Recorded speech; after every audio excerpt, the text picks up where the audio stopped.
Hey guys, welcome back. In today's video, I will be showing you how to create multiple columns in Notion. So let's get started. First, open Notion. Launch the Notion app or open it in your web browser.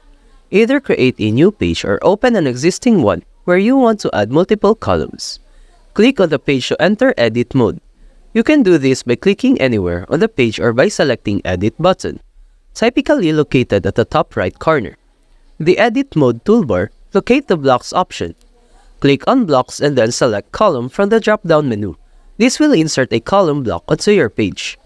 Once the column block is inserted, you can adjust its width by hovering your cursor over the vertical line between the columns.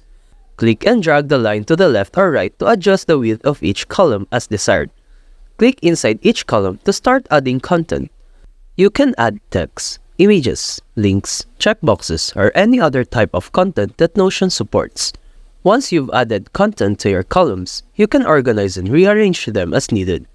Click and drag the column blocks to rearrange their order on the page.